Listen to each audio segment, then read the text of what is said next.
and welcome to the X22 Report. My name is Dave, and this is episode 216, and today's date is November 15th, 2013. And the title of this episode is GridEX II Results Are Trickling In. Prepare for a Blackout. And we're seeing some results reported in the New York Times, and some of them are not that good, and we will get into that a little bit later. Before I get started, I just want to welcome all those new people on YouTube who are subscribing, and if you do not want to wait for the YouTube to be uploaded, because it does take me time to compile it and then upload it to YouTube, then it has to process. YouTube has this whole processing thing, and it takes quite a while. I do upload the audio version on the x22report.com site. You can come on over, scroll down a little bit on the homepage. You'll see a circle with an arrow. Just hit that. That is the audio. You can also download the MP3 file and have it on your iPhone or your iPad or whatever mobile device you have. And I usually upload the audio version on the site between 5 and 7, and the YouTube people realize that I upload the YouTube version a lot later. Sometimes it gets there by 9, sometimes 11 o'clock at night. So if you'd like to hear it a little bit earlier, you can come on over to the site. Now let's get into the economic collapse news. And I've been talking about Europe, how they are not doing well, how the propaganda during the summer was just that, propaganda, letting everyone know that things were getting better, but they're really not. And they were trying to convince us that everything was. And right now, in Spain, the finance minister doesn't understand why the debt is reaching new record highs. Well, I mean, is this really that difficult to figure out? Your unemployment is going up. The youth unemployment is between 50 and 60%, so nobody's really working, bringing in revenue. And to make these payments on the debt, what do you have to do? You have to keep borrowing money. I don't understand why these government officials really, they don't understand this. It's very simple. Just look at the U.S. Look at any one of the nations. They cannot sustain the debt. When you do not have the revenue coming in, just take a family, for instance. There's no difference. A family making $50,000 a year with $200,000, $300,000, $400,000 debt, with a $5,000, $6,000 interest payment each month. If you're making $50,000, you're not going to be able to afford that. So what do? You got to take out another credit card, get a whole lump sum of cash, so you can make those payments. And eventually, they stop giving you that credit card, and then you're stuck. And this is what the countries are going through. The difference in the U.S. is they don't have to beg anyone for their money. They just say, okay, let's create some more. And this, of course, gets out of hand because there's no control. Right now there is no debt ceiling, so they're just creating like crazy and spending like crazy. And this is why the debt in every single country is going up and up and up. And because we see Spain going through this, we see France going through this, Cyprus, Greece, Portugal, the Eurozone right now is stuck in an economic death spiral. It is out of control, and this goes on to say it is impossible for them, the Eurozone nations, to improve this situation. They are basically in an economic death spiral because their quantitative easing no longer stimulates GDP at all at this time. And this goes on to say that these nations are gradually seeing the euro as a sign of economic failure, not the success that its proponents had claimed it would be. And this is just typical for the over-consolidation of power. It is not going to work. It is ultimately going to crash. And that is a fact. It will crash. Of course, the people who are giving the debt, they believe that, oh, we have to cut jobs, we have to cut this, if you want more money, you have to cut spending and all this. And it doesn't work, because as you're cutting the jobs and cutting your revenue, you can't have money to pay for the debt. It makes perfect sense. So why is the Eurozone in this death spiral? Well, the youth unemployment is so bad in some of these countries that it's approaching 70%. And some countries are 50% and some are 70%. If we look at Greece, we're looking at 75% youth unemployment. If we look at Spain, it's approaching around 50% youth unemployment. If we look in the United States, and if we go by the government numbers, we're looking at 22%. But if we if we use the non-manipulated calculations, we're approaching 50%. And we're seeing this all over the place. And without the youth working, and the new revenue coming in, all these graduates of college, all these people coming out of high school, they can't get jobs. We are not going to see a recovery anywhere. So here in the U.S., what we're seeing is that Empire Manufacturing is completely missed expectations by the most since January, and this is the fourth month in a row, and it is just plunging right now. And orders are down from 7.75% to negative 5.5. So you can see how poorly this is going. Now, there was a report about holiday spending, and a lot of the retail stores have come out and said that the holidays are not going to be good. We heard from Macy's, we heard from Nordstrom's, we heard from Target, we heard from Walmart. And right now, it seems like the corporate media is out there telling everyone it's going to be a great holiday season, maybe a little bit less than we expect, but it's still going to be really good because real estate is booming right now. Housing prices are going up, and it's a great time to flip, and it's a great time to upgrade your home, and we all know it's not, because you're going to be buying at the height of the market. And what this goes on to say is that there was a Gallup poll, and the average American plans on spending 10% less for Christmas gifts this year than it did last year. And not only that, they're going to be spending 19% less than they spent in 2007 and 18% less than they spent in 1999. And the last two times the November forecast for holiday spending slumped, the U.S. entered a recession. And it doesn't matter if these stores decide to open up. And if you noticed, over the years, the stores have been opening earlier and earlier on Thanksgiving, hoping to drive the sales and create more revenue. And it doesn't matter if they open up on Thanksgiving, because when people don't have the funds, people just don't have the funds. It makes no difference. If you do not have the disposable income to go out and spend money, you're not spending the same as if you had a full-time job making a good living. And if we just look at the unemployment, we see almost 1 million people last month dropping out of the labor force. The underemployment is unbelievable, and that means that people went from a full-time job to a part-time job, and they don't have enough money to spend on that. We also understand that since the Fed is purchasing $40 to $45 billion a month just in the toxic real estate, think about the number of people who foreclosed on their homes, which means they have bad credit, which means they will not be using credit cards and whatnot to buy these things. And we can see how this is all going to turn out this holiday season. But don't worry, the corporate media will spin it and make it seem like everything is fantastic. Just like I remember in 2008 when you saw the people walking out with their boxes in Lehman, and the corporate media was up there, and they're saying, "Oh, I believe this recession is going to be over in January. I believe it's going to be over in February. This is just a little bump in the road," and they didn't even realize the full impact, because they're robots and they're reading from scripts, and they don't realize what's really going on. And here we are 5 years later, where the Fed is the entire market, pumping in $85 billion a month, which is probably a lot more. It's probably around $150 billion or so, pumping it into the market, trying to keep everything going, controlling the stock market, controlling the treasury bond, pumping up the real estate market, pumping up the student loan market. And you can see what is happening. They have created this illusion. They just mention the word taper, and the market just starts crumbling apart. And this is why the Fed will never, ever, ever, ever taper. They can't.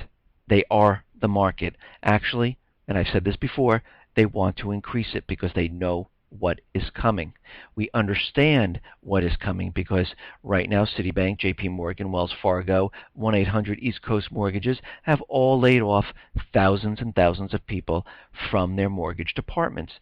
They know the housing market is about to crumble, collapse. The Fed is waiting patiently for this next event where they can blame this economic catastrophe on another country. So all the blame is off the government, all the blame is off the Fed. We will blame Iran, we will blame Syria, and this is what they thought was going to happen during September and October. That's why they were hyping up the taper talk at the time, because they thought they were going to have this event. They thought they were going to have this cyber attack. They thought they were going to have false flag events here in the U.S. where they can blame the entire thing on another country, and they would not be blamed on. And this is why Obama, Europe, were all out there using propaganda to convince everyone that we were in the midst of a recovery, and this is why they were doing it. Now, if everything is so fantastic, why is Moody's and all the banks, they're saying no, they're making profits, they're doing well. Why is Moody's cutting the credit rating of U.S. major banks? And these banks are Morgan Stanley, Goldman Sachs, J.P. Morgan, Bank of New York Mellon. Now, why would they be doing this? Well, what they are saying is that the rating agencies thinks that the government is now less likely to support the lenders in times of new financial difficulties. Well, we know this as a fact because of the Dodd-Frank Act, that there will be no more bailouts. Of course, unless they get rid of the Dodd-Frank Act, and then there will be bailouts. But right now, the Dodd-Frank Act is there, and we understand that they created a new document, which is the FDIC Bank of England document, which is the blueprint for other countries to create their own document off of this one, which they've been doing. The Swiss have been doing it. Australia took it. Canada took it. And they are creating their own bail-in scenario. And this is what's happening right now. And this goes on to say, rather than rely on public funds to bail out one of these institutions, we expect that the bank holding company creditors will be bailed in and thereby shoulder much of the burden to help recapitalize a failing bank.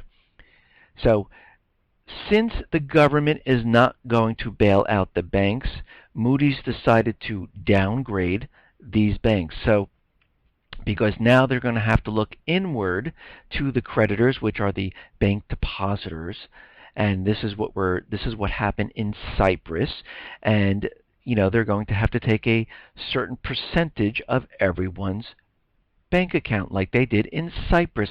And of course, the first percentage, when this happens, when their bank holiday happens, the banks close down because of some type of cyber attack on the markets or on the banks or on the power grid, they will say, don't worry everyone, it's only going to be around 8%. That's all we need. But we're going to need to keep your accounts frozen for a while and these capital controls in effect. And eventually what will happen, time will go on, you will not be able to get money out, and eventually that percentage will go from 8 to 15. You'll hear rumblings of 25, and before you know it, it will be like Cyprus, where they're taking half of your money, and you can say goodbye to it. Now, we understand that all of these countries are in terrible, terrible trouble with debt. So what does every single country do? They look for revenue everywhere.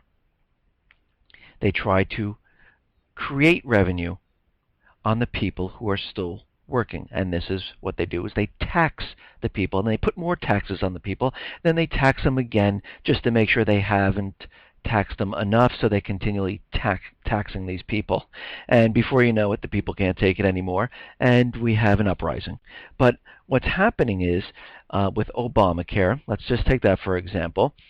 If you decide not to take the Obamacare health insurance, I don't know why you would, you're penalized. And that tax revenue is then generated for the government, and they estimate that it's going to bring in around $200 billion. But now there is another tax hidden in the thousands and thousands of pages of Obamacare, where they take money from your sale of your home. And this goes on to say that if you are single with an adjusted gross income of $200,000, or file jointly with an income of $250,000 or more, you may be impacted. Once you sell your home, any profits over the first $500,000 are already subject to a capital gains tax. And now those profits will have an additional 3.8% tax to go to Obamacare. So what is this 3.8%? That is slipped in to the Obamacare law. So you can see that this is completely created for many different reasons, and one of them is to build revenue for the government. And we also understand the government is also using FACTA, where it will go outside of the borders of the United States to find those people who are working outside of the United States and tax them on their income when they're not even working, just because they're a citizen. They have a passport still within the United States. And if you try to relinquish your passport and try to leave the United States, they are trying to push this bill through where they're able to get 30% of your total assets before you leave the country. They are on a hunt to find as much revenue as they can because the debt is getting out of hand. We see this in France, where the president, said, "Oh, I want to put more taxes, an eco tax." The people went crazy. They started rioting, protesting in France because these countries no longer have revenue to support the debt. So they're looking everywhere, and you're going to see a lot more taxes come down the pike and it's all going to be hidden. It's not going to be out in the open. It'll be hidden, and before you know it, you'll be paying tax on almost everything. And right now, the CIA is now tracking everyone's online interaction that has to do with international money transfers. They want to make sure that you're not transferring any type of money outside of the country. And we already understand that these banks have put capital controls on transferring money outside of the U.S. Chase has already done it, HSB has already done it, and many other banks are going to be joining them because they do not want your money leaving the United States. And the CIA right now is tracking Western Union. It's tracking the banks. They're tracking anything that has to do with any type of financial transaction at this time because they need to know where this is going. This has nothing to do with Al-Qaeda. This has nothing to do with terrorists. They're trying to keep as much as they can inside the country before the collapse really ramps up. Now, in my previous reports, I said that the U.S. is losing control of the Middle East. Egypt is making deals with Putin. Saudi Arabia's making deals with Putin. Putin called Saudi Arabia, and they're in talks. And Saudi Arabia also went to China, and other Middle Eastern countries are having major problems. We're seeing in Libya, they're having riots there. Militants are taking over the oil production. The government is having a very rough time. And again, if there are problems where the United States central bankers believe that the U.S. dollar there's a threat for it not to be the reserve currency, you will see action being taken. Now, we understand that Saudi Arabia is very upset with the U.S. about the whole Syria fiasco. And they're also upset because they realize the dollar is collapsing and they're hedging their bet with China and Russia right now. So President Obama said, we definitely are losing control of these places and we need to make sure that everything's okay. So he's sending Defense Secretary Chuck Hagel to Bahrain and Saudi Arabia, and he wants to improve the U.S. relations with both of these countries and talk and make sure that everything is okay, because they realize things are starting to fall apart. And if things fall apart, what happens? The U.S. dollar starts to crumble. The U.S. dollar starts to not be used. If it's not being used by these countries to sell their natural resources, they do not need to hold on to it anymore. They send it back to the U.S. They do not need to purchase treasury bonds anymore, and the whole entire dollar just completely collapses. And in one of my previous reports, I said the last one holding the dollar is the loser, and that is definitely what's going to happen. Now, Israel put out a secret Israeli document, and they sent it to Susan Rice. And this secret confidential document outlines blow by blow on how Iran will attain a nuclear weapon if Obama and John Kerry make a deal with Iran. And this goes on to say that much of the document's content is highly technical for U.S. experts. It concludes that by putting Iran's nuclear program on hold for 6 months, as the administration claims, U.S. diplomatic strategy will shorten its path to a bomb or warhead. The American proposal, says Israel, has therefore shortened Iran's road to a breakout for a nuclear weapon. So they created this document, which is highly confidential and secret and very technical, saying that because of the peace talks with Iran and Iran not producing or putting their nuclear program on hold, this will increase the time frame. It will decrease the time frame of Iran developing a nuclear weapon. And in my other report, I did mention that a study was done, and they believe that Iran can have a nuclear weapon by today and a little bit more advanced nuclear weapon by a month or so. And this is all playing into what is going to be the false flag that will be coming. And this is what this is being done for, because the central bankers realize, and their plan has not changed whatsoever, they still need to get into Syria and Iran to prop up the U.S. dollar, or it collapses, and they want to prop it up a little while longer. So their plan has not changed one bit. Their tactics and the way they're going to reach the goal have changed. That is it. Right now, Albania does not want the chemical weapons from Syria. They're saying that they do not want this in their country. People are protesting, saying they do not want chemical weapons, and because they do not want them, this puts them behind. Now, they had this deadline of November 15th, which was a interim deadline, and it looks like it will be missed, and they're trying to work out who is going to get these chemical weapons. And we have to remember that there was intel from CNN saying Assad was hiding a nice sizable cache of chemical weapons, and all of this is being completely set up, because if they're going to do a false flag event, they're going to have to go all out this time. They can't do this chemical weapons in another country. They can't do a little type of, there's terrorist attacks in the Middle East. They need to bring this home, because Obama and his administration already pointed out that the American people do not want to march to war, and they understand this now. So their next step is to bring it home, and it can't be something tiny. It has to be all out to really shake the core of American people to say, let's go to war. So I've said this in the past, this is not going to be a one-off thing.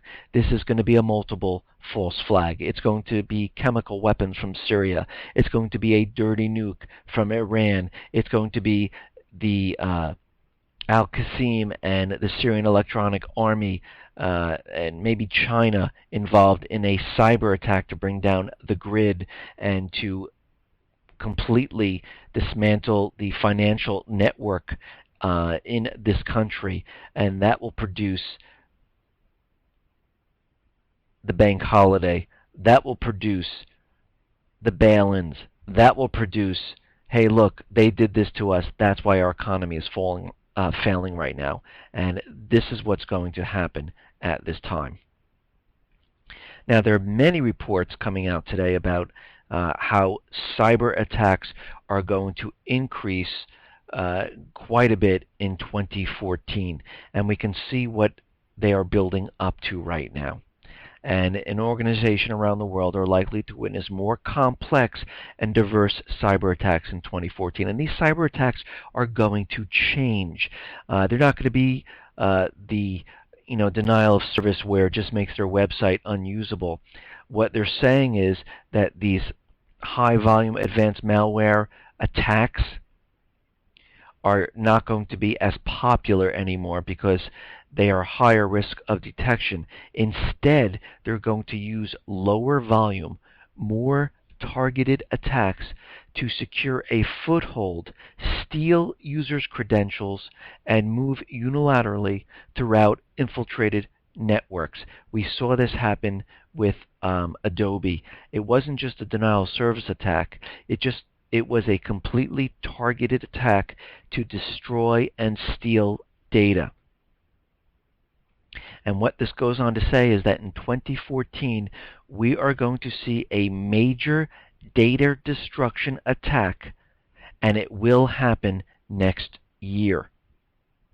Now, the cybersecurity expert Melissa Hathaway warns the government to invest in more protection. And Melissa Hathaway worked for Barack Obama and George W. Bush as the former cybersecurity advisor. And what she is saying is that she's giving a warning to the administration that there are more sophisticated and more powerful attacks coming, and they will be escalating the threat to global security. And she goes on to say that they need to take action now because the cyber attacks will be increasing in 2014. Now, this brings me to the GridEX drill that just happened, and there was a lot of agencies involved in this: FBI, Department of Homeland Security, the North American Electrical Reliability Corporation. And what has happened there, the drill found that a large-scale cyber attack would cause major damage, such as ravaging the nation's power grid and many casualties, according to the New York Times. And what they're saying is that when this cyber attack hits, tens of millions of Americans would be put into darkness. Hundreds of transmission lines and transformers were declared damaged and destroyed, and engineers were trying to fix all of this. And they're saying that this type of attack would definitely knock out the power grid. And there are going to be more results coming in from this. And one of their results is that there were, during this time, that these attacks were coming in hard and strong. People didn't know what to do, and it felt very realistic.